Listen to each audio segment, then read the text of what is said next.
We're live. Thank you. Good afternoon to the members of the Police Accountability and Reform Work Group, and good afternoon to everyone who is joining us, whether you're watching us or listening. Today is the fifth meeting of the work group that was created by Speaker Jones and Chair Clippinger in May to address police reform and accountability in the state of Maryland after the murder of George Floyd. The work group creation was not a response to that murder. The work group was accelerated, I would say, because of everything that was going on at the time nationally. But prior to that, the speaker and the chair had been committed to creating this work group. The following members of the House of Delegates were assigned to the work group and have participated in its meetings. Myself, Delegate Vanessa Atterbury as chair, Speaker Pro Tem Cherise Sample Hughes, Minority Whip Kathy Schlega, Assistant Majority Leader Juanica Fisher, Vice Chair of Appropriations Michael Jackson, the Chair of the Black Caucus Darrell Barnes, the Criminal Justice Subcommittee Chair David Moon, Government Operations Subcommittee Chair Sandy Rosenberg, Delegate Gabe Acevero, Delegate Kurt Anderson, Delegate Jason Buckle, Delegate Deborah Davis, Delegate Mike Malone, and Delegate Susan McComas. And I would like to thank all of you for your time and commitment to this work group. The specific charge of the work group was as follows. 1, to review policies and procedures related to the investigations of police misconduct, including Maryland Law Enforcement Officers Bill of Rights statute. 2, to determine the viability of uniform statewide use of force policies and arrest procedures. 3, to review the use of body cameras and disclosure of body camera footage. And 4, identify national best practices of independent prosecution of law enforcement related crimes. To date, the work group has met for over 14 hours, been briefed on various topics related to police reform and accountability, including best practices and the current state of policing in Maryland. The work group held an approximately 5.5-hour public hearing where we heard from over 90 members of the public from across the street who told their very personal stories related to their police interactions or police interactions with loved ones. We've heard from the community, we've heard from law enforcement. We know that Maryland is no different than the rest of the country, and we need sweeping police reform, and we need it now. Our citizens are demanding it, and our citizens deserve it. And this work group is going to accomplish just that. Today begins the work group's deliberations on recommendations to be proposed to the speaker for the 2021 legislative session. I have had the opportunity to speak with the majority of the work group members to ascertain what issues are individually important to them. I have put those topics, and you can see them, work group members. I have listed those topics, and the topics that came out in the conversation, in my individual conversations, and that will be a framework for our conversation as a larger group today, are accountability, body cameras, community oversight, decertification, independent investigations, independent prosecutions, mental health, police discipline, recruitment, training, and use of force. So what I would like to do is keep police discipline. We're going to keep that for the end of our conversation, maybe the last 30 minutes of our conversation. And let's start our conversation with I want to open it up for accountabilities or body cameras, and I would like members of the work group to give me your thoughts on those two issues. And this is going to be a conversation with all of the members. So not to pick on anybody, but Delegate Anderson, I'm gonna pick on you to have you start the conversation. So if Delegate Anderson could be unmuted, and you presented some bold recommendations when we had our conversation. You can begin with those recommendations if you like, or what would you like to share with the work group? Well, I'm gonna go along with your agenda here, and okay. The first thing I had listed on my recommendations dealt with discipline, but you just said that we're going to do disciplinary actions later. Yes. I just want to note for the record that currently, under the State Personnel Annotated Code of Maryland, Title 11 deals with disciplinary actions, and it's quite detailed as to the due process rights that every state employee has.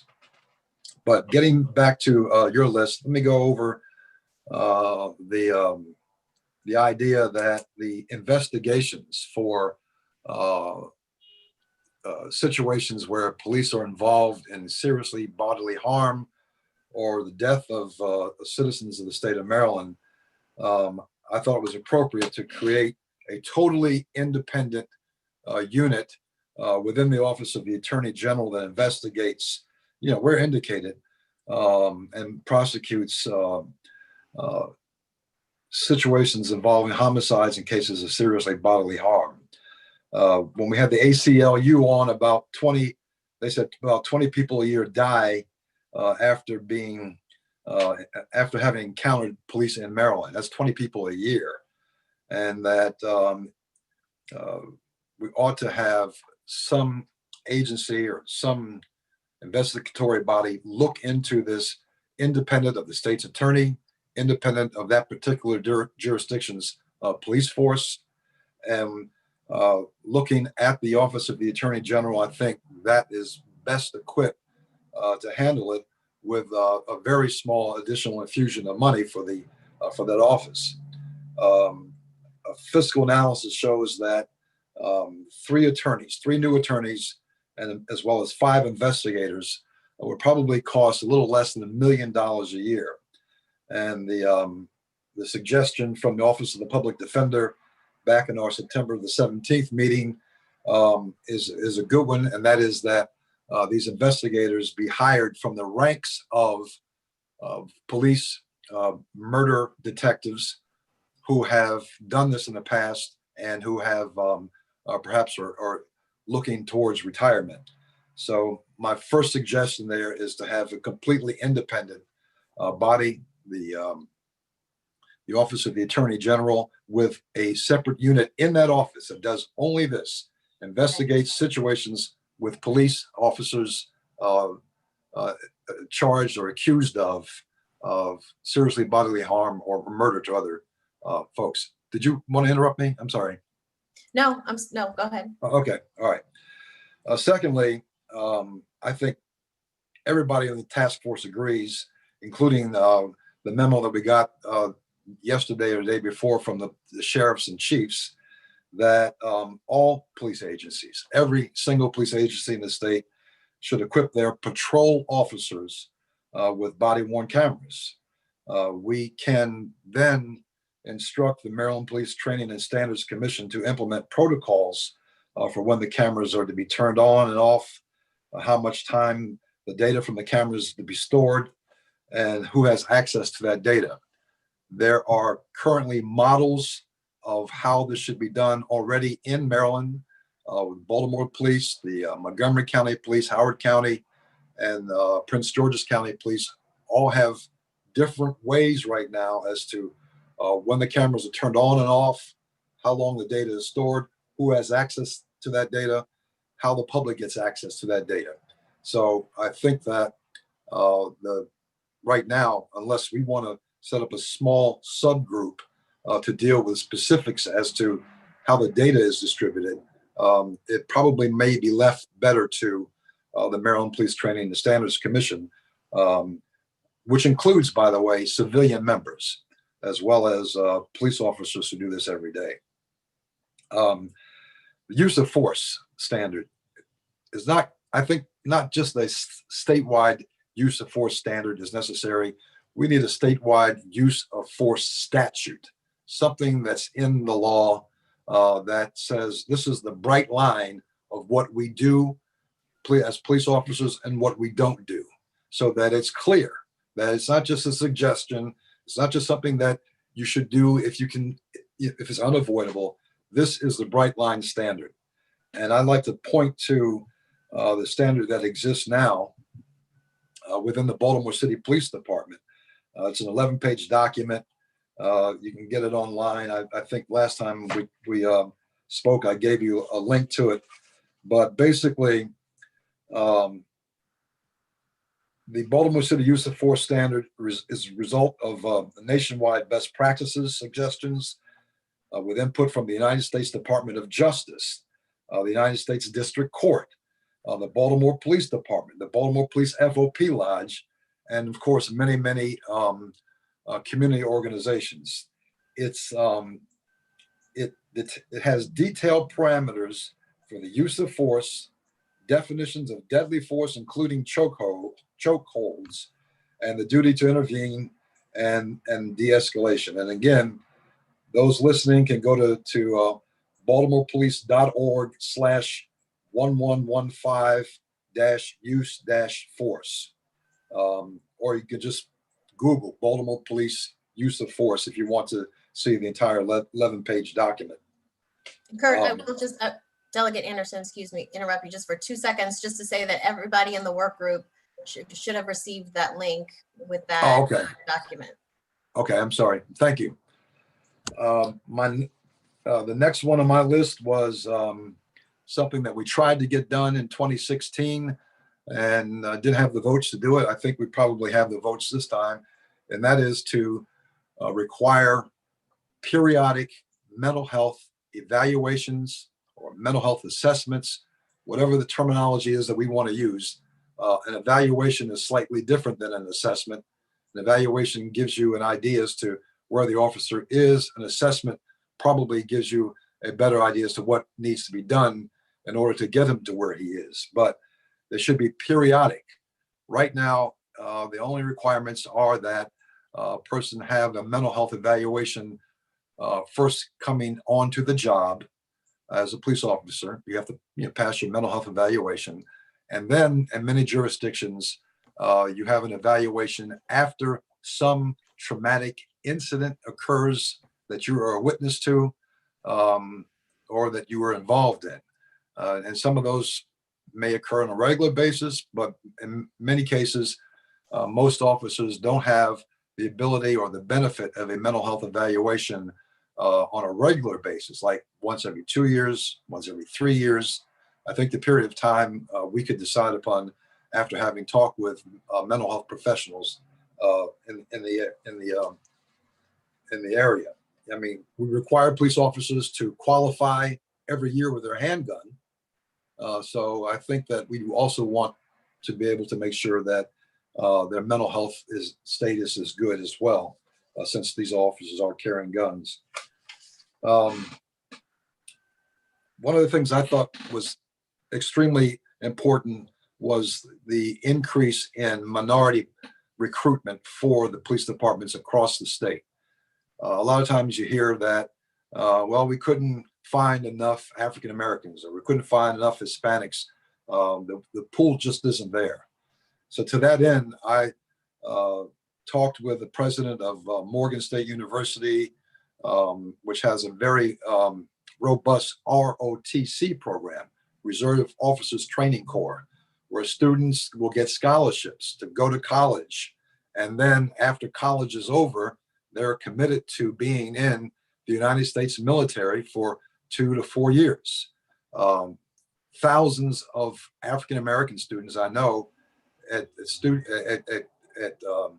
colleges throughout Maryland do this every year. And at least hundreds every year, thousands have graduated. And we could do the same for students who were interested in becoming and going into police work after this is over. They would, any college, whether it's an African-American school, HBCU, or whether it's University of Maryland that offers a course in criminology, a course in, any courses related to policing that exists, criminal justice. And if they decide to accept the scholarship, then they would also have to commit to going into an academy at a police department and serving at a police department for a couple of years. Again, the period of time we could decide in this work group, but the idea is to encourage or create a larger pool of applicants for these police departments to choose from. And I'm quite sure that if you have an African American, Asian, Hispanic, or woman who has gone through these courses already and it shows a willingness to want to go, then these police departments would likely hire them, and unless we mandate them to hire, but I'm pretty sure they'll do it on their own. Finally, I think in accordance with your list, we ought to establish an ongoing mechanism to evaluate community satisfaction with the community work that the police departments are doing. Two universities I know already do assessments of police departments, do assessments through the community. In other words, they go to the community members, they do questionnaires, they talk to people, find out what the community thinks is working in the police department, what isn't. They return that assessment to the police department, and the police departments have made changes as a result of that. So that plus the police academy training is already mandated to include community policing courses, but in many cases, they're taught by police personnel. And Morgan State University's School of Social Work has a cultural and community foundations policing program where they have already trained 300 to 400 police officers and cadets in the Baltimore City Police Department in cultural and community policing. And the police officers come to the school. It's 8 to 16 credit hours, usually about 2 days. But they have people in the School of Social Work that actually have done this around the country, and they're doing it for Baltimore City. We need to specifically say in our request for community policing that cultural community policing policies be included and not necessarily taught by police personnel. So that's all I got. Okay, thank you, Delegate Anderson. Next, since I don't have any volunteers next to give your thoughts, I'm going to call on Delegate Moon. Hey, good afternoon, Madam Chair. Well, I'm glad you called on me. I was just taking a bunch of notes. I have to say, the one of these, and we're going to agree on a lot of these, I think, but the one that really jumps out at me that's worth some thought is the first one, which is accountability, because I will remind everyone that we did a round of discussions on police accountability and reform after the Freddie Gray incident, and it was a structure that didn't have any way of backing up its implementation, tracking its implementation. So whatever the rules were that were created a few years ago, here we are now 3-4 years later, and we can't hardly tell anything about how it's working. So I am keen to make sure we don't fall into the same trap. So let me just frame this a bit. We've been housing a lot of the rules and standards here with the Police Standards and Training Commission. I had asked early on whether, and that's the law enforcement community itself, for the most part, self-regulating, though they've had legislators on there, some on this group, but for the most part, it's the police self-regulating. So I had asked early if it was the right place for that. And if we continue to think it's the right place for the rulemaking, I would suggest a few things. We need to be specific about what rules and parameters we're trying to put in front of them. We need to track if the local police departments are actually implementing those rules at all. We need reporting requirements and standards so that we can measure the success of those implementations. And then after that, I think there are some decisions we need to make. How do we actually compel departments to adopt these standards and to do it successfully? My theory of the case would be we need to tie funding in some way to that. And then at the individual department level, there still remains a question. What happens when an individual officer within a department that's supposed to be following these rules departs from those rules? That's obviously a big topic, but I will say it's focused mainly on administrative discipline for the officer and the prospect of criminal charges. But I'd like to suggest that we introduce a third angle here, and that's what happens in the courtroom. We've spent a lot of time talking about what happens in the police department, but I think what happens in the courtroom is just as important. And in some instances, an officer disabling or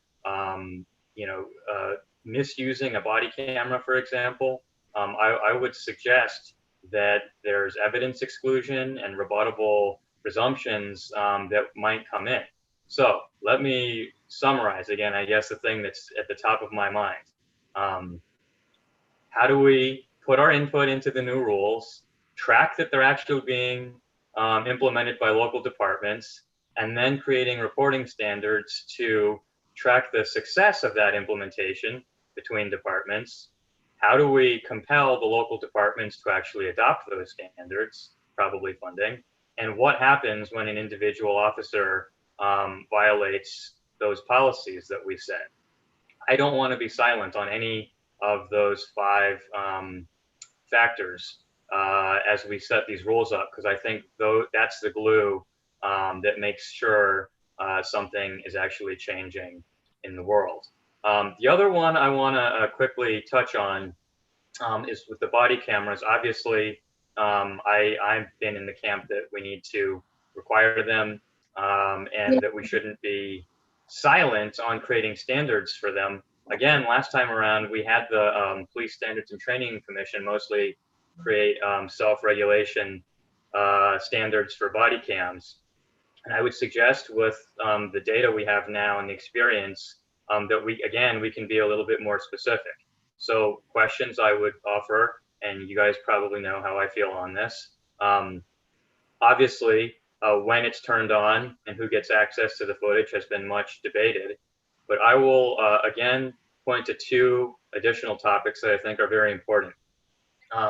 We have left questions like how much time the body cams pre-record footage, that has been left to local police departments. And I think decisions like that we need to think about. What that means is the way body cams work, they're always running. So they're always recording some amount of time. And when an officer hits the button, it's directing the camera to start saving everything from some designated amount of time. That might be 30 seconds in some police departments. But as we've seen in Baltimore, for example, that 30 seconds is what led to footage being captured of officers appearing to plant drug evidence. So that number, 30 seconds, whether it's a minute, 2 minutes, that gets pre-recorded before the officer hits the button, is a subject of public interest that I think these kinds of details, we should be specific this time. And it leads to that other question. What happens if these cameras are not used or misused? There has to be some incentive or disincentive in the courtroom, I think. Lastly, mental health and use of force. To me, these are often intertwined topics. The use of force, I'm going to throw in for we need a statewide standard that requires de-escalation, exhausting all resources, and deauthorizes lethal force in a range of circumstances like misdemeanors and things like that. And for mental health, to me, that's the big elephant in the room here. You know, hopefully we can get some consensus on agreeing that the armed police officers are not the best people to send to every circumstance. Let's figure out what those are and make a change. So that's my 2 cents. Thank you. Delegate Moon, thank you for that. Your 5 things that you started out with? Yeah, so I think we need to be very specific about the rules we direct be created this time. Like last time we had them create body cam rules, for example. Mm-hmm. I think we need to be way more specific. So I think as we hit each of these points, I don't want to just leave it to the police to come up with something and come back to us later. We should just tell them the things we feel strongly about and put it in there.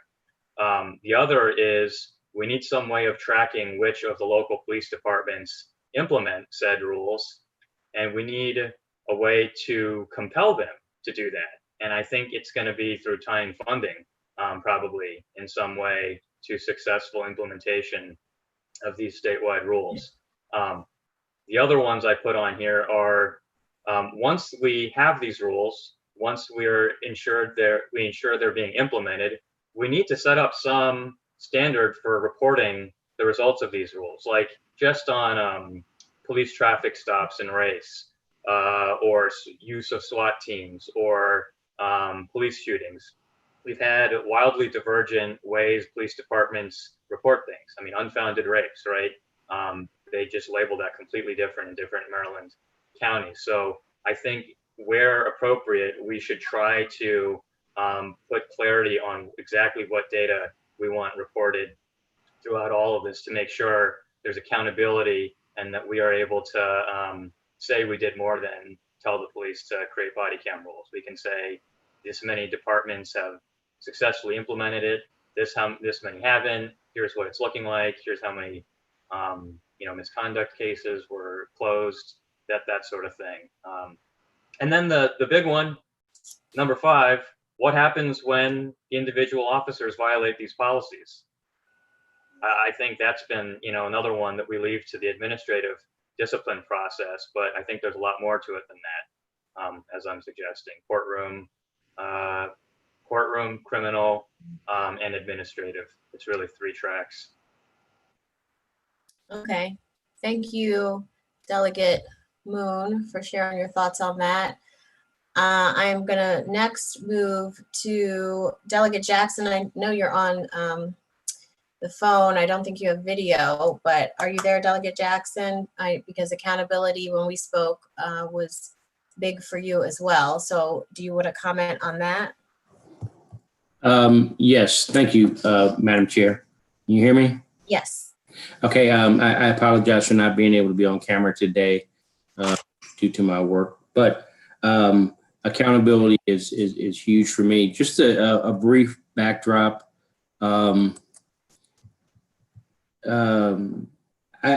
think in our conversation, so from accountability standpoint, I think we need to revisit the Police Training Standards Commission. Our first presentation by the now executive director and the president or the chair, it was stipulated a number of times, and I know this for a fact in my previous life, that the training commission is just that. I think we need to create a regulatory commission,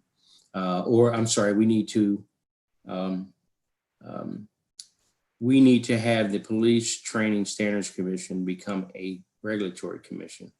Otherwise, there is zero teeth, regardless of what we put in place. We're going to continue to get the same answer. With annual reports, we have some annual reporting that we have them submit to us each year, whether it's SWAT or traffic stops or some other instances. So I think that's where the accountability has to start. And with that, we can create the uniformity working in conjunction with them. As we are aware, or should be aware, 2016's legislation added 4 legislators. So that's where our teeth come in to ensure that they are adhering to what we need for them to adhere to. And also, so that everyone understands, there's also 4 civilians on that. I think it's 4, I'm not sure, maybe 5, Delegate Anderson. Regulatory commission is a step in that direction to bring about accountability, to bring about uniformity as we move forward. With the body cameras, as been mentioned before, agencies have different regulations. Again, it goes back to making sure we have a uniform policy in place for the state of Maryland that all the agencies must adhere to. Use of force, definitely need it to have a statewide use of force policy. Within the trainings, so we all understand, the agencies have the training commission. There is documentation on a de-escalation training process for all agencies. By having the Training and Standards Commission become a regulatory commission, agencies would no longer have an out, i.e., I don't have enough staff, we don't have enough folks to train. De-escalation training is paramount moving forward, and our input on that training, on that commission, as well as what we established in legislation, will help us to ensure that we have those uniform, those things that we desire. And lastly, let me say this. As far as recruitment goes, I mean, I ran an agency in a county of almost 1 million people, and we had no problems hiring diverse members. That is a desire by the leadership of those agencies. So I do not buy that one bit, whether it's male, female, black, white, red, yellow, or brown.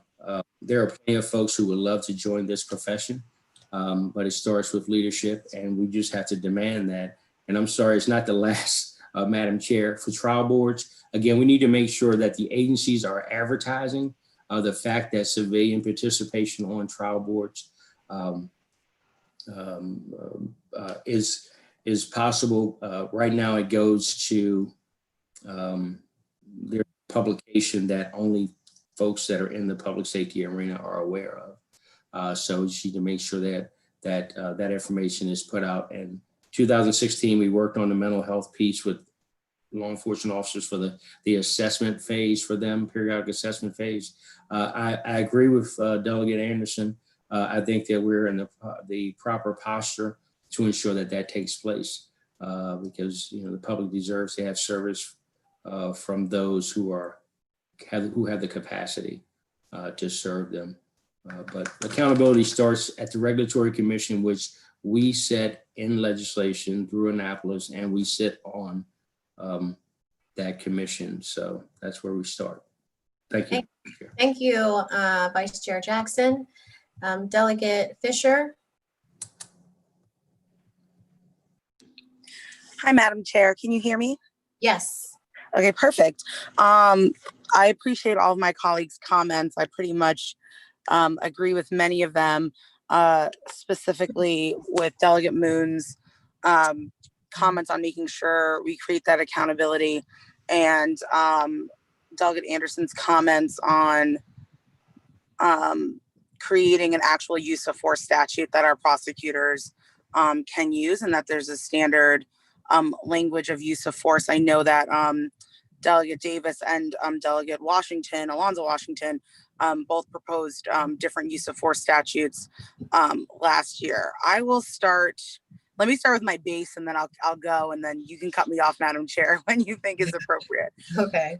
Okay, so one of the main things that concerns me that seems very administrative, but critical when it comes to our localities and us as a state in analyzing our departments, is mandatory or mandating record keeping.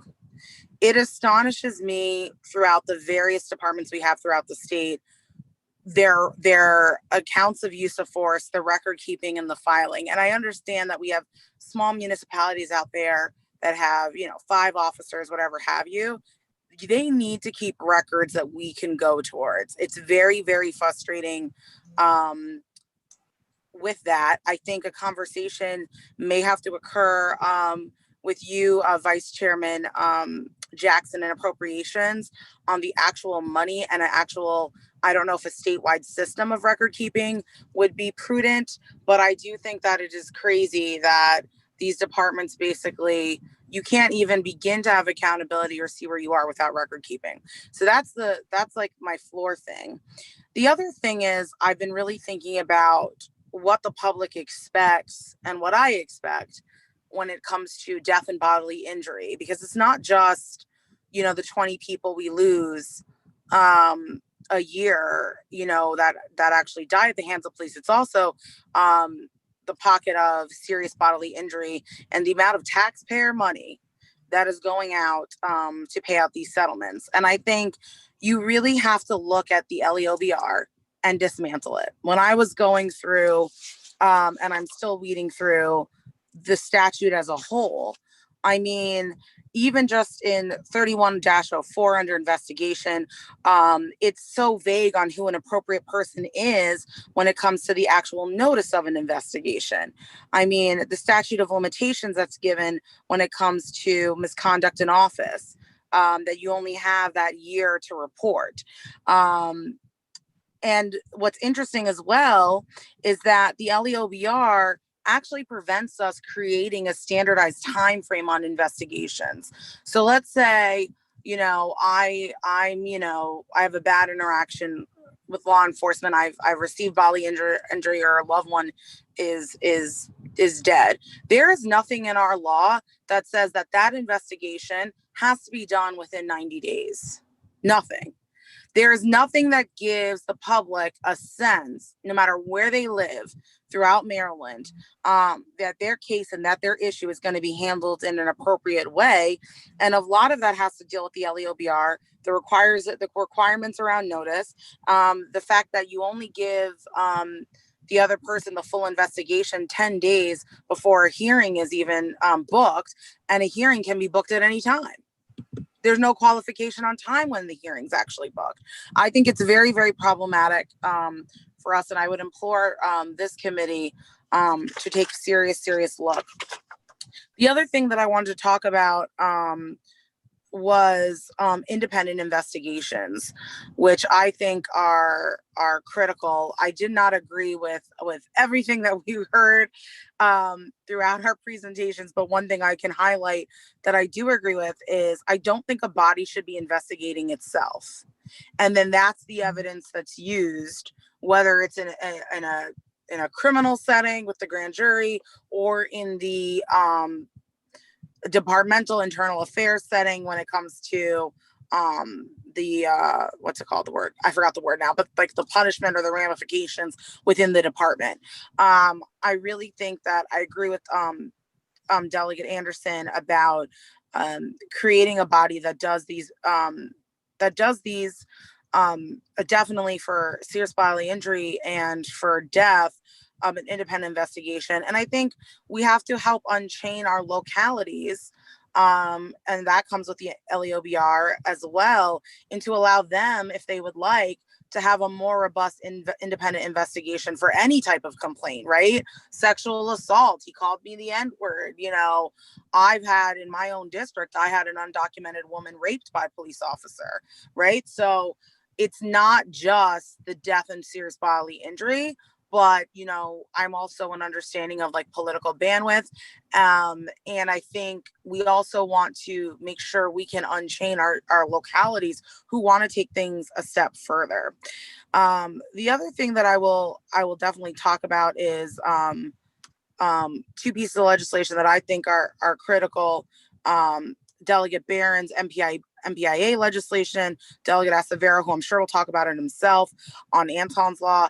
I think it's really critical that we enable there to be transparency and a clarity of a time frame, as I said before, when it comes to the records that we can obtain over on an officer, and transparency and clarity when we're looking into officers. You know, something that I've been wrestling with is, it's great if we put a lot of measures together when someone is killed and there's greater accountability. There's even a better rate of prosecuting officers criminally through a use of force statute. But I don't want anyone to be killed by law enforcement. So on the front hand, I do think we really have to look, and I echo Delegate Moon, Subcommittee Chairman Moon, about what kind of standard are we going to put in place for chiefs? What kind of standard are we going to put in place for the commission to have teeth for regular check-in with officers and like a regular auditing? If an officer is on the force with 18 complaints, whether they're sustained, unsustained, unfounded, under the ground, over the moon, that person should be having an automatic, almost like a ping for a check-in and reevaluation of that person's record, what they're doing, having a supervisor ride along with them. There has to be something that is clicking into effect for our sheriffs and our chiefs and for all the officers to be to be held accountable. And then the last thing I'll talk about, which I think we all agree on, is also creating a duty to report misconduct and a duty to intervene when an officer is engaging in illegal and hurtful activities to our community. I think, I know that Delegate Jackson and others who have spent more time either as law enforcement or with law enforcement than me can speak to this, but even as colleagues ourselves, there's a culture that's created, right, in any group. And the culture within law enforcement, to me, has definitely been a blue wall of silence in a lot of ways. And there's a lot of great officers that risk their lives every day, that do the right thing, who I'm proud of and grateful for. But they cannot be there to shine and recruit like-minded people when there's retaliation for pointing out officers that are doing the wrong thing. And I think we need to make something not in statute, and something that has ramifications if you do not do it, so that forces other officers to not just want to go home and have the good reputation, but really keep an eye out for their department and each other. So I will leave it at that. I also think the one thing I'll also add that I have issues with the LEOBR is how the hearings are structured and the votes on those boards. And so that also needs to be looked at. I think the public needs to have more of an input on hearing boards, an actual vote, and not just designated from the sheriff to sit and serve. So I think all of those things that as we go through that statute and others, really breaking down how we can make sure that the public is a part of the process. So that's it for me. I'm really excited about what we're doing here.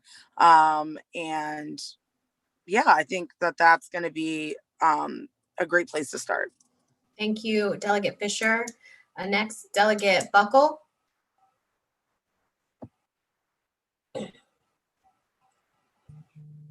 Can you hear me? Yes, we can hear you All right. and we can see you. I'm still trying to learn Zoom, Vanessa. Delegate Atterbury. It's very important, the Zooming. It's been months. I guess I would take the position. We've certainly heard a lot of well-meaning and good faith ideas and perspectives so far and throughout our, I think you said earlier, 14 hours, Seems like only yesterday, but it was 14 hours ago that we started this Zoom process. And I want to say in the beginning, from my perspective, and I think representing or maybe being a voice for a lot of counties, certainly not the majority of the population, but probably the majority of the actual political subdivisions in our state, that blessedly don't have maybe quite the same number of incidents and problems, or maybe have a different perspective in terms of relationships with law enforcement, because in a lot of our communities, a law enforcement officer isn't someone that we simply know seeing them riding a car in a police car. They're people who we know personally because of the size of some of our communities. So a lot of our law enforcement officers are people that our kids play Little League baseball together, and people go to churches together, and people grew up around each other, and they're interrelated through marriages and extended families. So I think in some of our communities, we have a little bit different take and different perspective on law enforcement because of those personal connections. What I'd like to say, this is a real issue. There's no question. It's a real issue. But I think it's important to get the details and the root causes right. I think sometimes there is a tendency, because it is such an important issue and it is so emotionally raw and meaningful for people who've been affected by this. We listened to some of the testimony, as Madam Chair pointed out, of individuals who had lost their loved ones in incidents involving police. As those of you, many of you on the call would know, I'm an attorney in real life. I've represented many people who have lost their loved one to someone else's negligence, children, spouses, parents, brothers, sisters. And no matter what the situation is, that emotional wound lasts forever. And that desire to assign blame in many cases, and that desire to seek some sense of justice to fill that void in your heart and your soul that's caused by the rending of your loved one being taken away in a moment, no matter what the circumstances. That desire sometimes, I don't know that it's going to produce the right public policy. Sometimes we have to divorce ourselves as policymakers and look at the facts.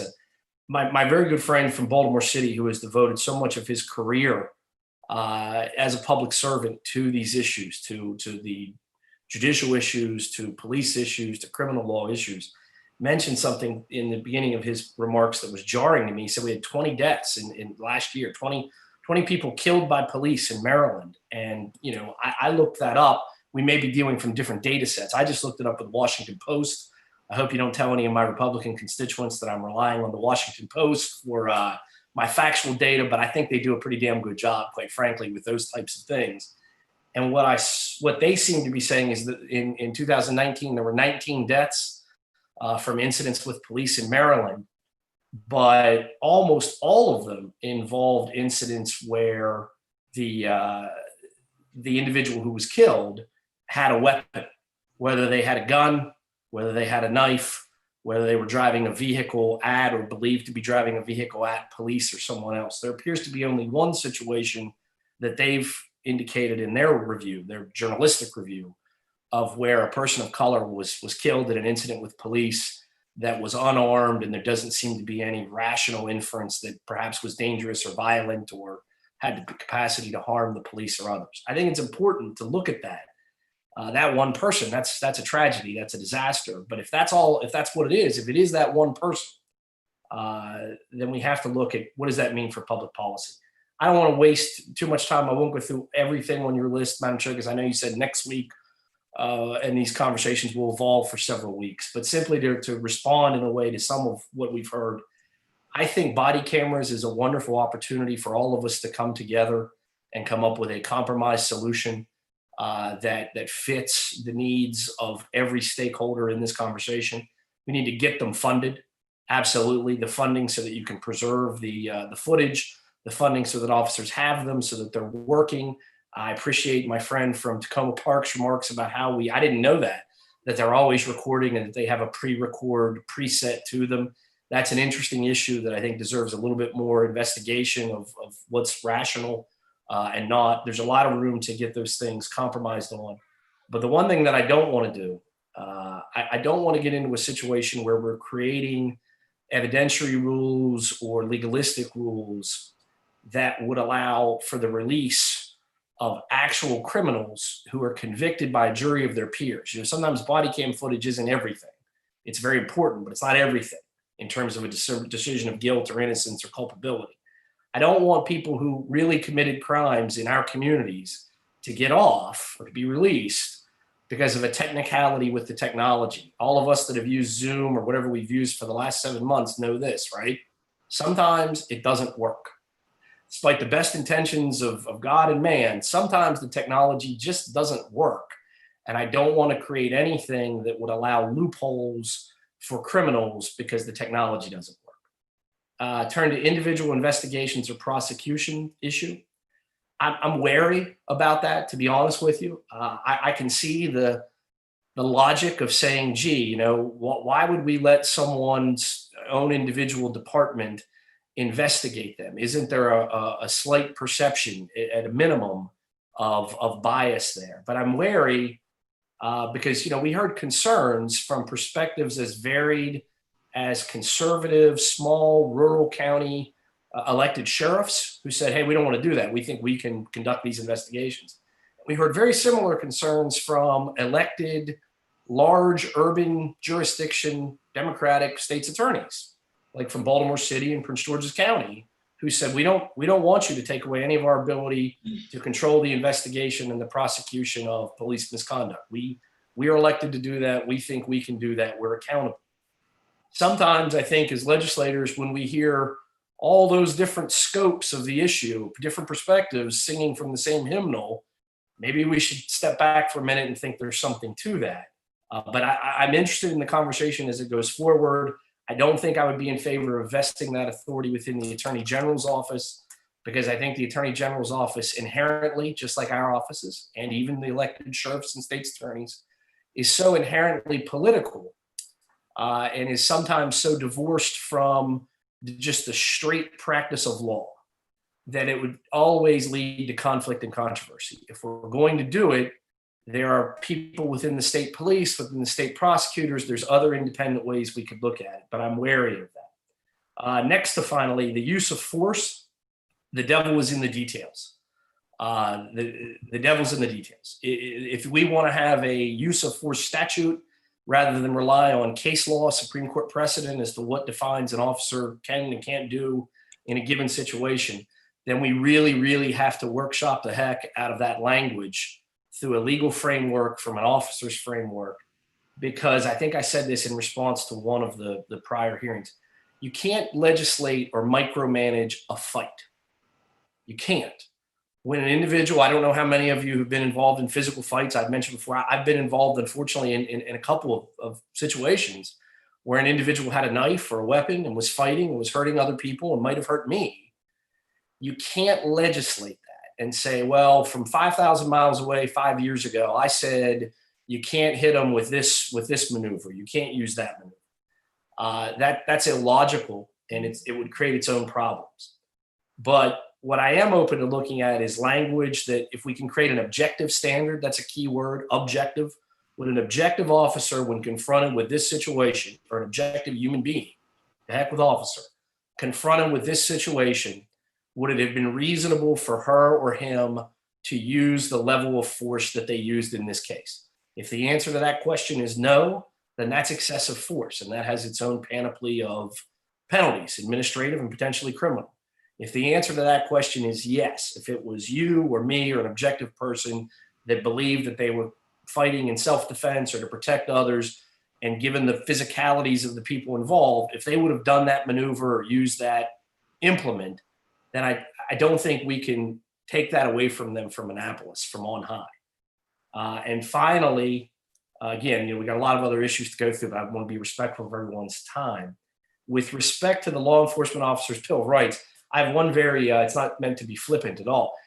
I've already requested a bill. We've got to change the name of it. If we keep the bill, if we keep the concept, the very fact that our forefathers and predecessors, I don't know, 40 years ago, whatever it was now, the very fact that they called it a Bill of Rights is problematic to people, because language matters and people see this and we've heard it. I originally thought, why would anyone care what it's called? But people do, because the perception is that it changes the rights and the responsibilities and the privileges that a police officer has that we wouldn't have in our constitutional Bill of Rights. And you heard that from so many of these advocates that this is offensive to them to be called that. And I'm okay with that. So I've already actually requested a bill on that, just to let you know, that we have to change that from a perception standpoint so people know what we're talking about. But what I'd urge us to do is to try to find common ground on improvements to that statutory scheme, which I think exists, which I think law enforcement leaders and rank and file police officers acknowledge exists. There are things that can be made better, can be made more transparent, can be made so that police are more accountable, so that citizens feel like they have more input into processes and more knowledge of things aren't just being swept under the rug by a local police department. None of us want that.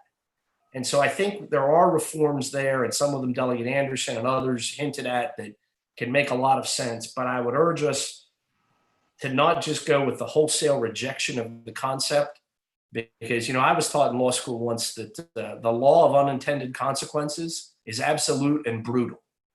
And so sometimes things happen and you do things and for reason A, without fully seeing the iceberg underneath that you're going to hit.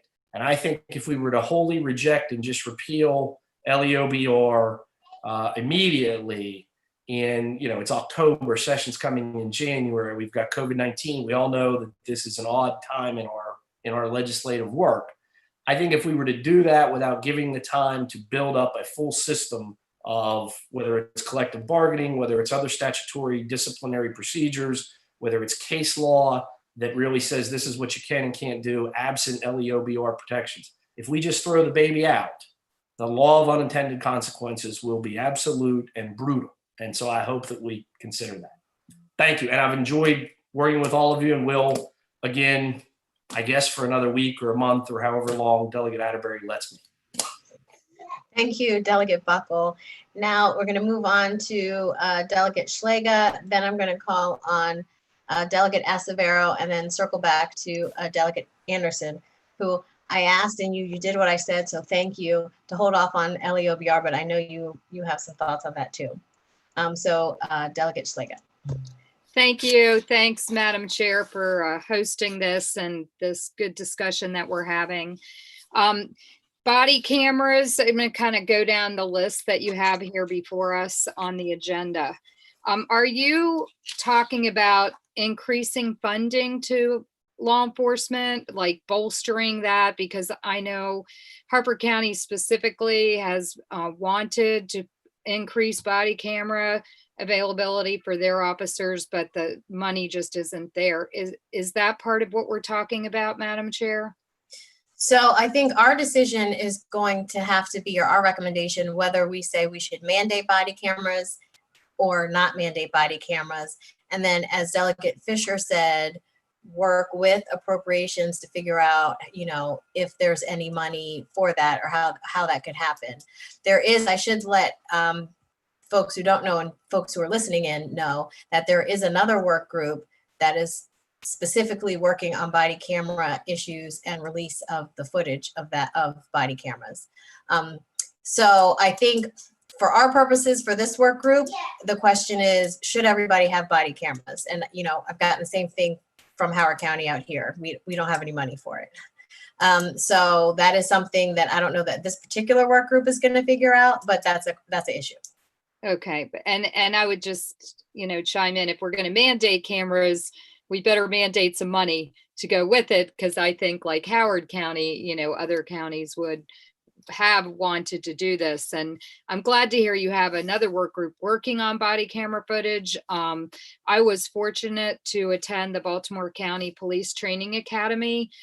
They've invited everyone. I would urge all the members of this work group, if you haven't had an opportunity to do that, please do. I know Baltimore County would open their door to you. But one thing that I found quite interesting on the body camera footage issue was there was a specific instance where they said there's a man on the screen, you have a real firearm, but it doesn't fire bullets. It's fires virtual video, bullets or something. Anyway, they said, this man is going to shoot you. And we're going to tell you it's not a surprise. So you're standing there, the call comes in on the loudspeaker, and the guy's going to shoot you. By the time one of our delegates picked up the firearm and shot him, he had turned and was running away. So, the perception, as Baltimore County law enforcement said, hey, what do you think the media is going to show? Police officer shoots guy in the back as he's running away.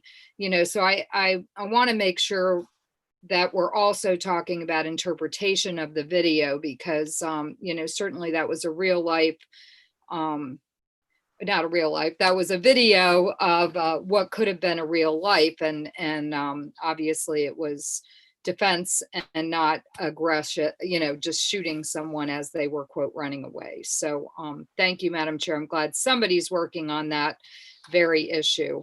Mental health, I think those are great ideas to expand opportunities for law enforcement, and I'm sure law enforcement would like that. But again, my question would be, is the state going to provide psychiatrists or psychologists, or, especially to the smaller agencies that have a handful of officers? I don't know the answer to that specific question. I'm sorry, I was looking at the chat.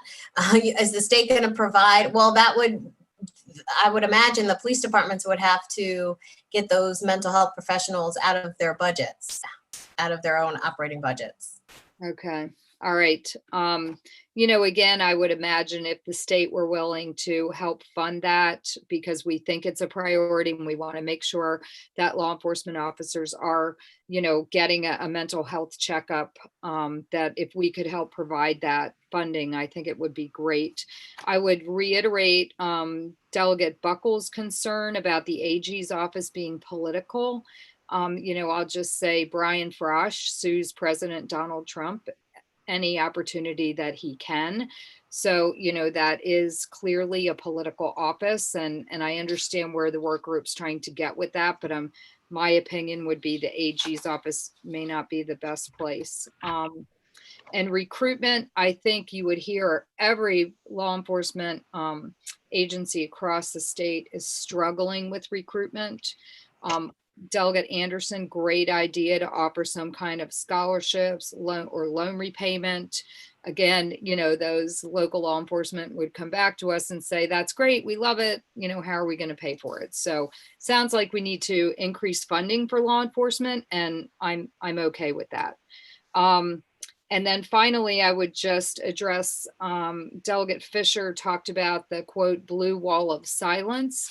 And, I'd like to have our responses data driven. I don't know all the law enforcement agencies across the state clearly, but, of my two, Baltimore and Harford counties, and I would imagine others are very similar, of the complaints against officers, more than 50% are from other officers. So, they are seeing a climate of officers willing to, not abide by this, so-called blue wall of silence. So, let's make sure that that's not something that's already going on before we come in and make an assessment, or, as Delegate Buckle said, have the law of unintended consequences. So, thank you again, Chairman Atterbury, for the opportunity to serve on the work group, and look forward to hearing others' comments. Thank you.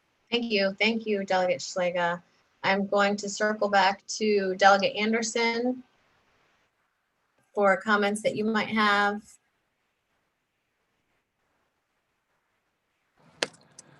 You're going to skip Delegate Acevero? Oh, you're right. Delegate Acevero. And then we'll circle back to Delegate Anderson. Thank you. You might hear my daughter in the background answering her teacher. Sorry. All Hi, right. Delegate. All right. Thank you very much, Madam Chair. Let me just say it's been absolutely great working with the folks on this work group and hearing the presentation from all the stakeholders on this issue. And I just wanted to provide a couple of thoughts on some areas that I believe we should be looking at as it relates to legislation. And just going through your list, Madam Chair, I wanted to touch on decertification. I know that some states require a felony conviction for an officer to be decertified, whereas in other states, an officer can be decertified over a non-criminal personnel matter. And I think that is something that we should be looking at legislatively, is the decertification of officers, both for criminal felonies as well as for personnel matters. As we see it in many instances, the lack of some kind of a statute that allows for that creates a situation where problem cops could fly under the radar and remain not just within law enforcement agencies, but then go to other law enforcement agencies and causing similar problems. I also wanted to make a point about the body cameras, because I know a number of my colleagues have shared that this is important. And while we certainly need to find out how we're going to fund the mandate that all law enforcement officers should have body cameras on them, I also want to point out that we have had a number of instances of police brutality captured on body camera footage. In the case of Eric Garner, in the case of Tamir Rice, or in the case of Rashard Brooks, there are so many instances where cases of police brutality are documented on footage, and this sort of mindset that, well, as long as we have body camera footage, then that will somehow deal with the issue of police violence or police brutality. And I think it's important for us to not only have body camera footage, but there also needs to be strengthening of the law that says if an officer or officers were to tamper with their body cameras or to switch it off, as we've seen in many cases, not just across this state, but this country, where police officers either switch off their body cameras or they're instructed to switch off their body cameras by their fellow officers. And I think there needs to be some kind of an implication. There needs to be some kind of a disciplinary action, whether it's at the department level or criminally, for officers who tamper with and switch off their body cameras, because what in essence you're doing is tampering with potential evidence that can have a really big impact on a case that they may be involved in the future. I also want to echo the comments of Delegate Anderson and Delegate Fisher that we need a statewide use of force statute. I think that is critical because it not only sets a standard, but it also provides prosecutors with the bandwidth, so to speak, that if an officer were to use excessive or deadly force when it does not meet this standard or it is not warranted or justified, that there are criminal implications, meaning that state's attorneys or the attorney general, and I know we're discussing where that prosecutorial power will rest, but I do think that we need to provide that kind of a bandwidth in the law that would allow for the bringing of charges by prosecutors for officers that do use excessive or deadly force when it isn't warranted or justified. I also want to touch on, real quickly, police settlements. I think there needs to be some kind of a legislation requiring that all jurisdictions in Maryland get insurance. Because what we know is that some jurisdictions have a legit program or the local government insurance trust that covers suits brought in cases of excessive force, brutalization, death, etc. And I think there needs to be a requirement that all jurisdictions have insurance, whether you're a county, a municipality, however large, however small, you need to have insurance. And that needs to be a mandate, because what we see is that if the jurisdictions don't have insurance, then that is being paid out of general or operating budget. So in other words, we, the taxpayers, are then left holding the bag for the actions of problem cops. And I don't think that is something that is a good model to be moving forward with. I also want to touch really quickly on legislation that I have introduced, Anton's Law, named for Anton Black, the 19-year-old college athlete that was killed in police custody on the Eastern Shore. And the reason why I continue to bring up his case, because I think that there needs to be legislation to address the inadequacy in state laws that his death showed, whether it's around decertification, whether it's around transparency. We saw where the community and the family was asking for information and they did not receive it for months until the community as well as Governor Hogan had demanded that that information be released. So I think we need to be looking at the Maryland Public Information Act and reforming it so that complainants can receive a copy of the investigative file upon conclusion of investigation. But equally as important, that police misconduct records or sustained and unsustained complaints are something that also can be public, because when we look at police and sheriff's departments investigating themselves, it is no surprise that the majority of these complaints that are filed come up as unsustained or having no merit. And I think it's important, in order for us to root out problem cops, that we're reforming the MPIA so that complainants are getting a copy of the investigative file, as well as sustained as well as unsustained complaints. I do think, as far as the LEOBR, the Law Enforcement Officers Bill of Rights, that we should be looking at the repeal of a fundamentally flawed law. And I heard earlier that, one of my colleagues, Delegate Buckle, I believe, that was saying that, we need to change the name of the law. And changing the name of a fundamentally flawed law doesn't address the problems that exist within that law that provides procedural protections to law enforcement officers that you and I as ordinary citizens do not have. So in essence, what we're attempting to do is put lipstick on a pig and say we have resolved the issue, when in actuality, what we should be doing is repealing a law that provides procedural protections, impedes accountability, and does not allow communities to have oversight over their law enforcement agencies. So I think we need to look at that. And I think that there are other states, and this is not, and I want to just push back a little bit on this, the sky is falling if we were to repeal the LEOBR, because a number of other states and jurisdictions do not have a law enforcement officer's Bill of Rights.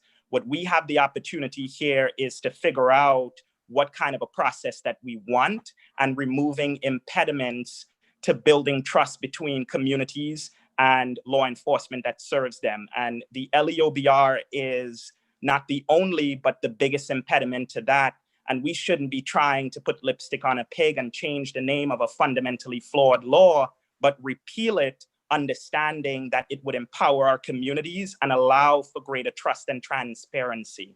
I also want to just touch really quickly on use of force, which is included in Anton's Law. Anton's Law addresses the Maryland Public Information Act. It addresses the Law Enforcement Officers Bill of Rights, but it also provides for a statewide use of force standard.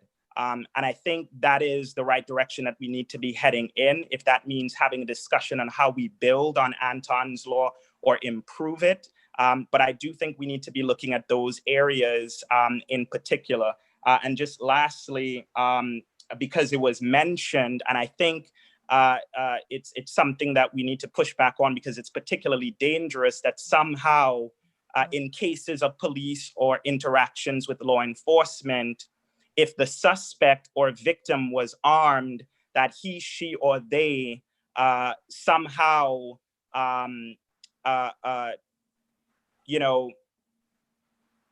were deserving of whether it's death or brutality or et cetera, et cetera.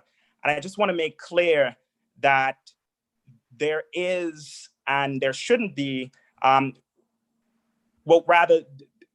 the punishment for being armed is and should not be a death sentence.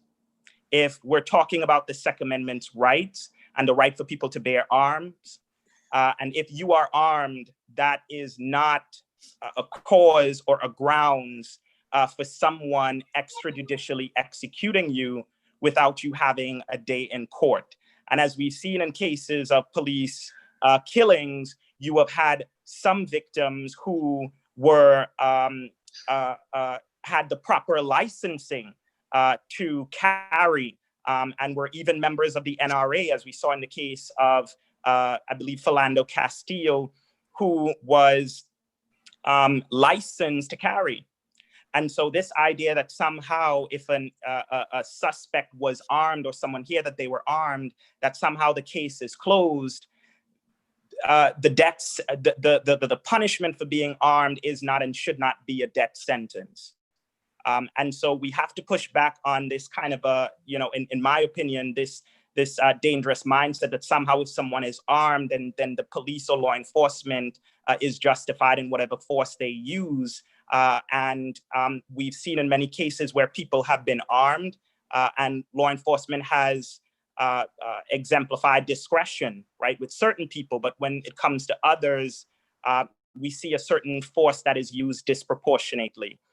So I think it's really important that we look at all those areas. But as I mentioned, the bill that I introduced, Anton's Law, touches on the Maryland Public Information Act, the LEOBR, as well as use of force. But I do believe there are other connecting issues that we need to look at, particularly around decertification, making sure that there is some kind of a disciplinary action or criminal implications for officers that tamper with or switch off their body cameras. That has to be clear in the law. And police settlements requirement that all jurisdictions in Maryland have insurance to be covering this, and that taxpayers are not left holding the bag with these police settlements, as we see in the case of Prince George's County, in Baltimore City and Baltimore County, and in other places across the country. That has to be a requirement. And with that, yes, and lastly, I know it's not something that we've touched on with the group, but I do think something that's related is the issue of police in schools. And to quote my colleague, Delegate Schleiger, that we need to be looking at the data, and I would completely agree with her. And if we were to look at the CRDC, the Civil Rights Data Collection released by the Department of Education, we would see that the presence of law enforcement in schools disproportionately impacts Black, Latinx, and students with disabilities. It leads to the school to prison pipeline and a number of issues. And in my own county alone, where Black students account for a fifth of enrollment in Montgomery County public schools, they account for over half of all arrests. So we have to start talking about police in schools, looking at the data and legislating to ensure that we're protecting our babies. With that, thank you, Madam Chair. And I appreciate the opportunity to weigh in, and thank you all for the work that you're doing here. Thank you, Delegate Acevedo. Now, Delegate Anderson, and then Delegate Sample Hughes. Thank you again, Madam Chair. One of the things I guess I have to respond to is my good friend, Delegate Buckle, indicated that where he lives in his county, his police intermarry with members of the community. They play ball with members of the community. They're friends of the community. That's pretty much the case all over the state. I don't think that there are very few people, at least legislators here, who don't believe that the police are essential, they're our friends, and that we want to work with the police. For 10 years, I was the president of a Little League, Northwood Little League, which is exactly across the street from the police station. And we'd have police officers come and work with the kids, coach the kids. And most kids have good impressions of police officers. That is not what this work group is about. It's about the discipline of officers who aren't that 99%. The 1% of police officers who unfortunately don't understand why they're a police officer, maybe have mental health problems, maybe they're afraid for their lives for unreasonable reasons. But we've got to make sure that we have rules to cover everybody. And that 1%, Buckle, I have represented folks on the Eastern Shore as well. Dorchester, Queen Anne's, Caroline County, where police officers have used excessive force in those counties as well. Anton Black, as Delegate Acevedo says, was from the Eastern Shore. So let me just say that I don't think any of us on this subcommittee or this work group are out to get the police. What we're trying to do is to protect our citizens from those rogue police, that 1% of police officers who don't follow the rules. Anyway, my speech is over. Just want to go back to the repeal of the Law Enforcement Officers' Bill of Rights. And in order to understand where we're coming from, the Law Enforcement Officers' Bill of Rights is simply that. It's a Bill of Rights for officers who have been accused or who are facing disciplinary action. It doesn't give them any extra rights anyplace else. It's just that when the chief, the sheriff, or the commissioner says, you're going to get 30 days to wreck in that patrol car, the police officer then has the ability to either accept that discipline or decide, I don't want to accept it. I want to go, I want to assume my rights under the law enforcement officer's Bill of Rights and have a trial board. And in the trial board, he gets a certain amount of time to get a lawyer. The police department has a certain amount of time to finish the investigation.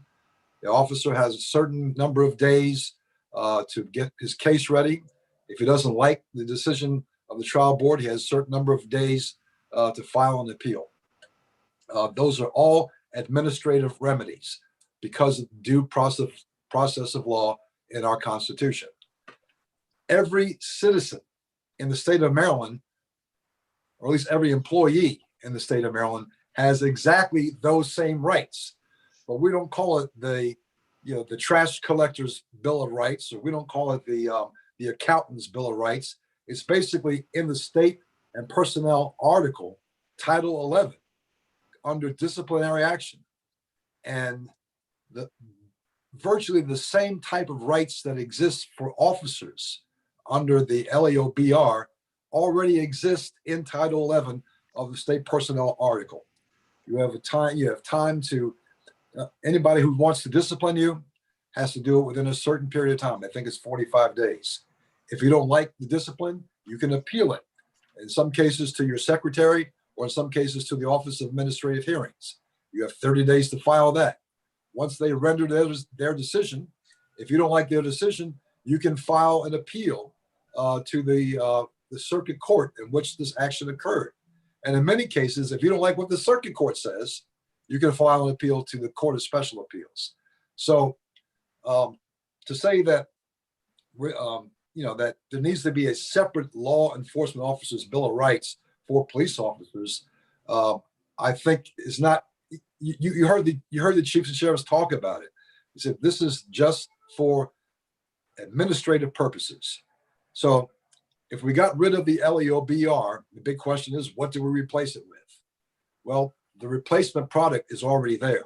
Now, I'll admit that there has to be some tweaks so it reflects police officers, but the bottom line is the same process, the same rights that the average state employee has should be the same rights that police officers have who are accused of or are facing disciplinary action.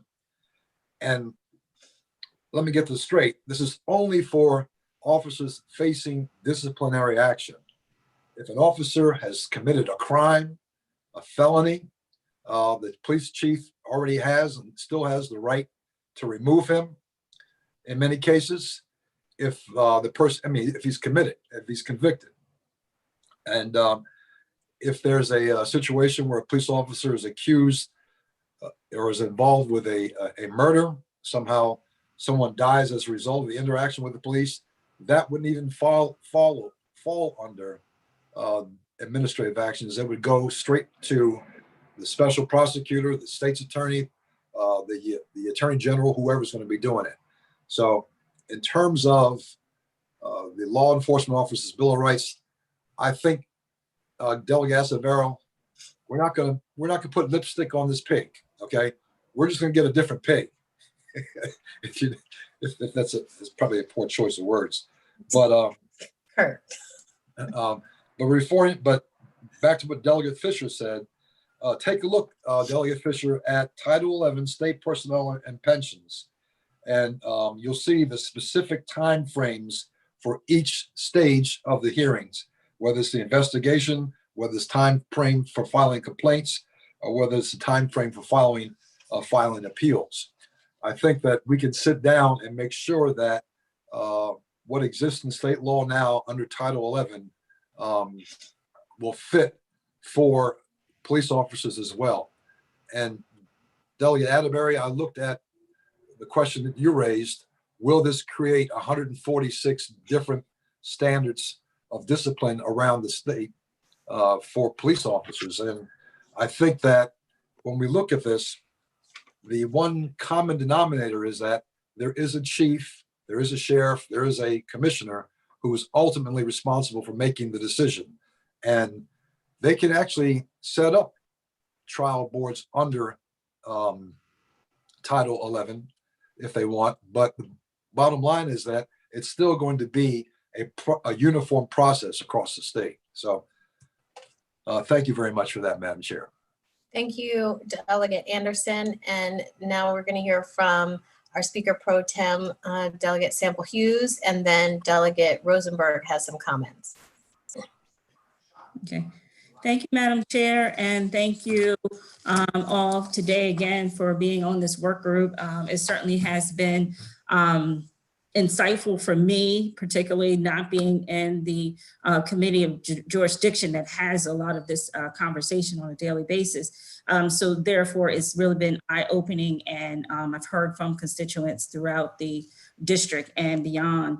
I wanted to just highlight just a few things on the list. I would just start off by saying, you know, with accountability in particular, I believe that that resonates, and that's the foundation of all that what we are trying to accomplish on all those bullet points up there today.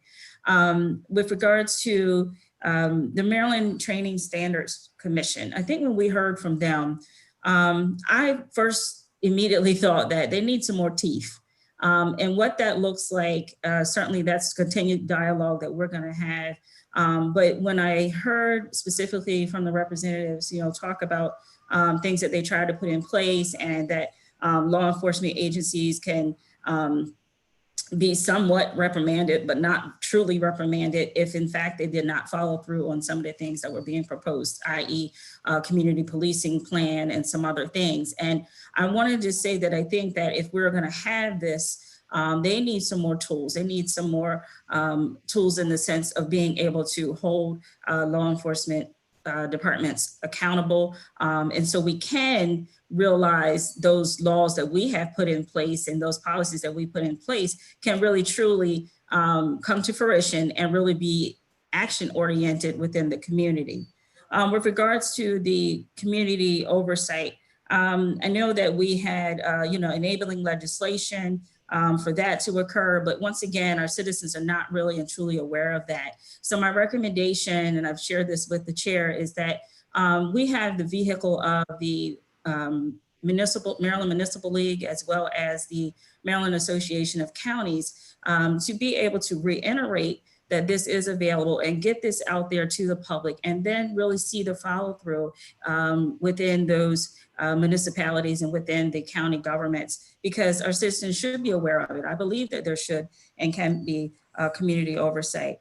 De-escalation training, one that to me is extremely important. It's very important for me because, you know, I hear from the law enforcement agencies talk about that they have some best practices and, you know, things that they're looking at, national best practices. And then it goes back to, you know, funding. How do we do that? Well, yes, funding is a concern and we need to figure that piece out. But what is concerning to me is that if we don't have a standard, or if we don't have proper training in that area, it is a very pivotal moment for law enforcement and the citizen, because it could be a matter of a citizen walking away, driving away, or being picked up by a coroner if this situation doesn't go right. So that pivotal moment of when something can be a positive interaction with law enforcement or a negative interaction can be, I believe, curtailed or at least helped in some standard fashion through proper de-escalation training. And we need to have a standard on that.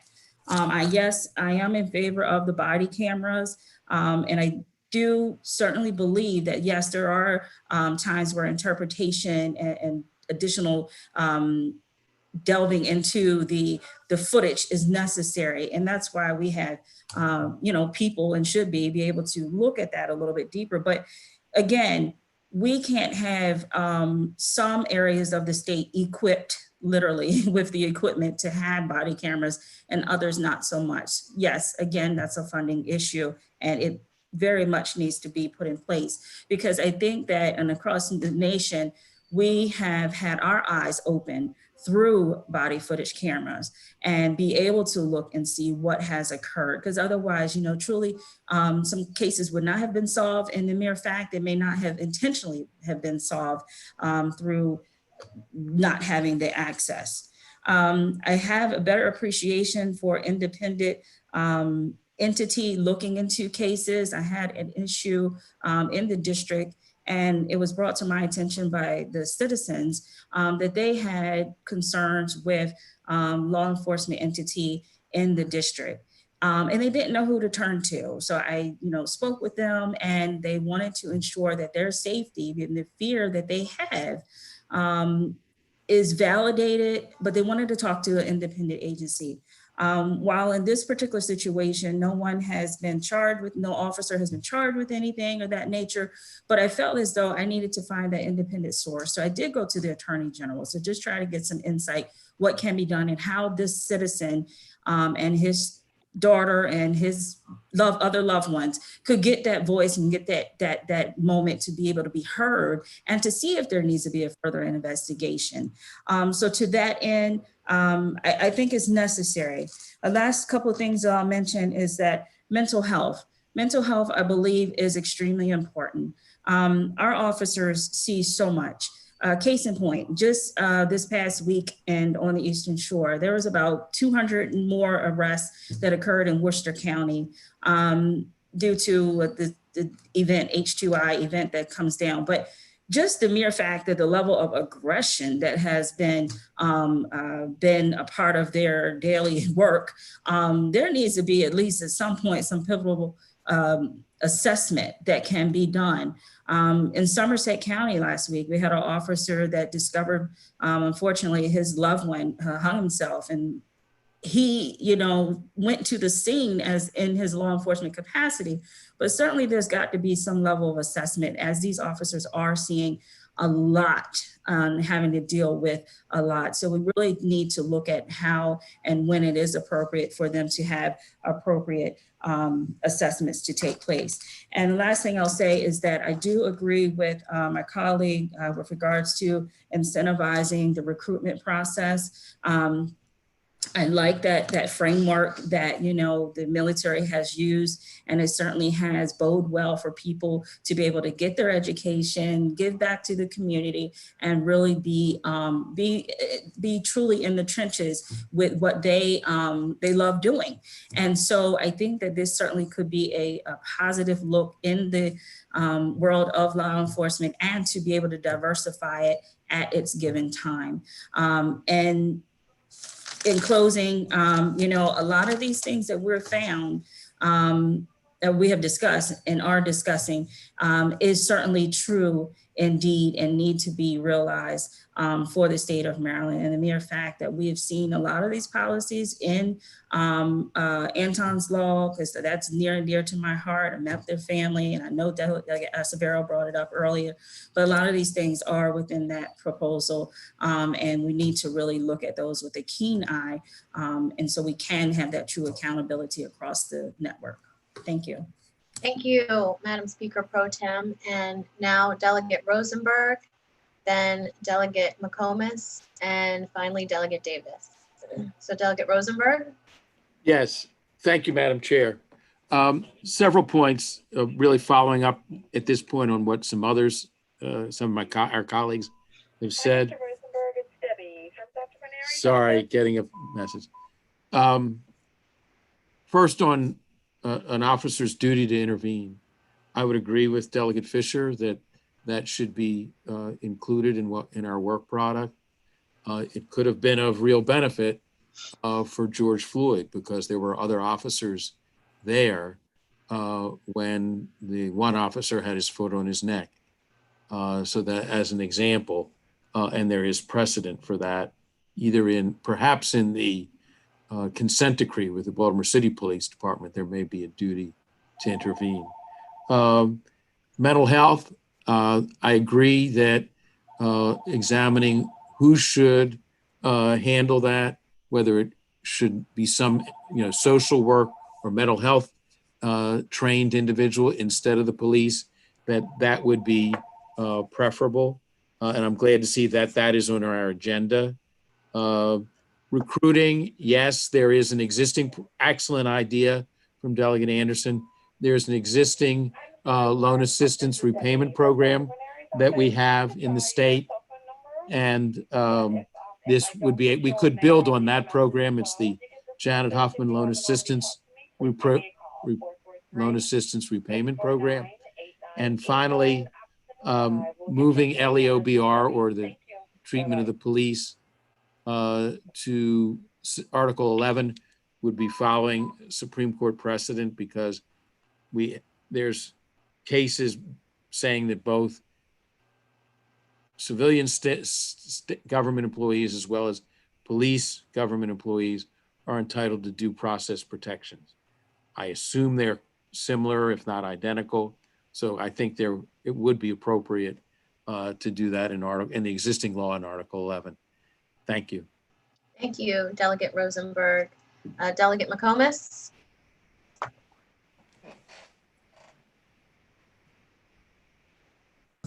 Thank you, Madam Chair. Just briefly, I wanted to make a couple comments because I know we had spoken earlier.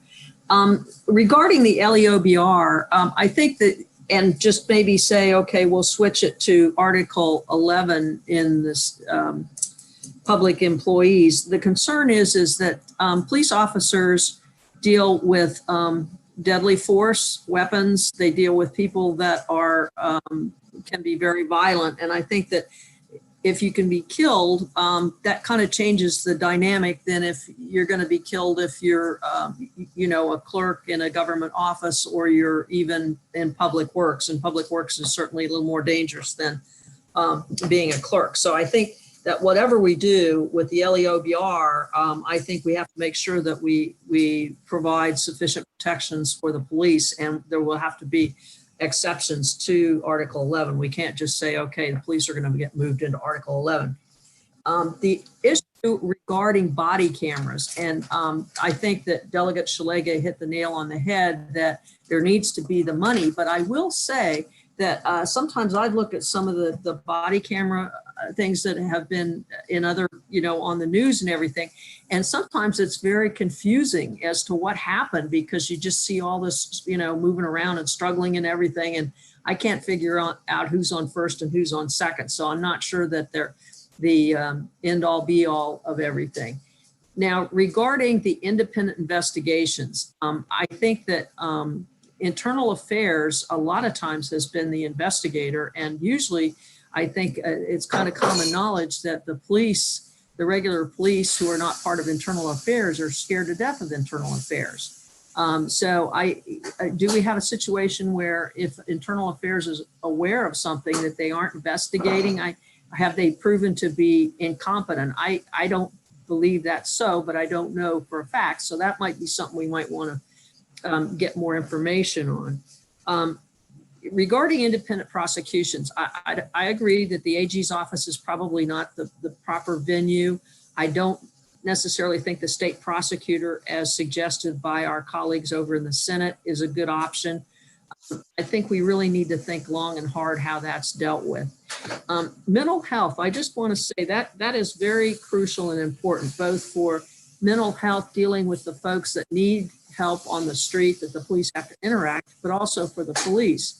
And I know that several years ago, I put in a bill, as well as Delegate Hidalgo Frazier, regarding getting immunity so that there could be critical incident peer-on-peer counseling. And of course, the trial lawyers came in and pitched a fit and said, oh, you can't have, they fight immunities. I mean, that's just kind of their second nature. So the bills went down in flames, but I really think that is needed, because peer-to-peer counseling and support is important. And a lot of times the best, it's like how Alcoholics Anonymous works, it's how Narcotics Anonymous works, that is very, very important. And I think that would be very helpful. So then the other issue is use of force. I know in one of the persons that they had been tased by the police. This was, I believe, in Wisconsin or Illinois, I forget where it was. And then he fell asleep in the drive-thru at Wendy's, and things went well, and then everything kind of went south, and then he ran away. I don't think, in other words, they could have got the guy because they knew who he was. So it just seems to me that they could have just picked him up at his residence or where he was going, where he was running to, and they didn't need to shoot him. So I think that, you know, basically, if there's another way to get a person and you don't have to there doesn't have to be that violent pursuit of shooting them literally in the back. I think we need to look at those kind of incidents and have people kind of think a little bit outside the box, that you don't need to get him right at that moment. But I do think that Delegate Buckles' comment really resonates with me, that we all need to be prepared to deal with the unintended consequences. And basically, I think it's very, very important that we realize that whatever we do here, we've got to make sure that we are moving the ball forward to have people decide they want to be police, and we're not driving people out of police and enforcement. Because I think that whatever we do, if we create it, making it very difficult that these police officers no one has their back, whether it be the prosecutors or because we've made such a high bar. I think the idea is public safety and safety of those that are on the street and that also interact with the police. And then the other thing I think is very, very necessary is that police need to realize that they need to take control of the situation, but sometimes you don't need force, you don't need to take control of the situation. Sometimes if you just kind of listen and you back up and you try to be polite, and even if somebody swears at you, spits in your face or whatever, it doesn't mean that you have to get physical with them. There was a judge in Baltimore City who used to say, I don't care if the defendant, after I sentence to prison, calls me a rotten SOB, the worst thing in the world, because quite honestly, that's his right.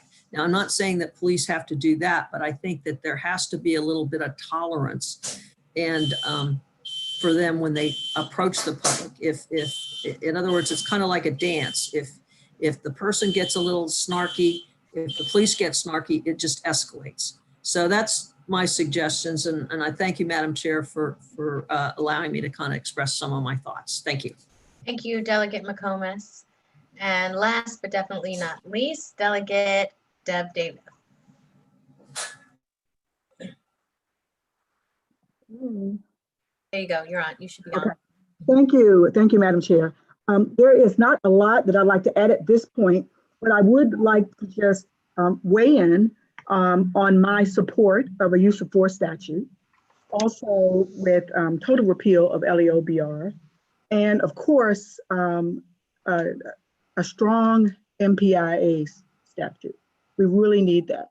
And I'd like to base it all on the theme of accountability and transparency. Several of my colleagues had mentioned that some of the laws that we've already passed were good laws in the respect that they address the situations, but they didn't include accountability. And so I ask all of my colleagues to make sure that whatever we pass, whatever we put forth, whatever recommendations that we make, that there is strict accountability in it. If not, it's just pen and paper. And Delegate Moon mentioned, in the courts and even financial accountability is really important. I'd like to add something that hasn't been mentioned, and that is regarding a statewide database of complaints. We need that. We need that totally statewide, even founded or unfounded complaints. We need a statewide database. And if you don't comply, there needs to be accountability. There needs to be some financial ramifications if you don't comply.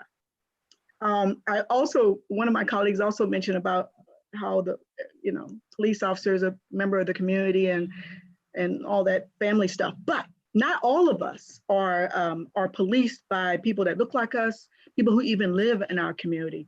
And on that note, I would like to propose that there be some expectation that police officers live in our communities, and maybe incentive for hiring police officers from the community. And just lastly, I just like to say that all Marylanders demand and deserve humane policing. And, when I sit here, I think about, it looks like the tale of two Marylands.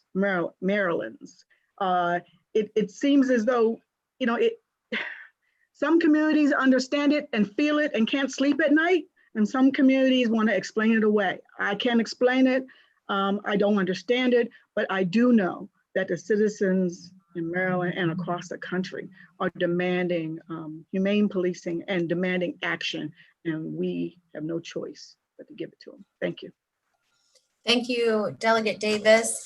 And thank you to the members of the work group for all of your comments today and your thoughtful comments. As we move forward, we have significant work to do. So that concludes today's meeting. We will meet Thursday of next week on October 8th at 1 p.m. And I would be prepared for a longer meeting, and I would like to see all of your lovely faces. So thank you. Have a good week, and I will see you next week.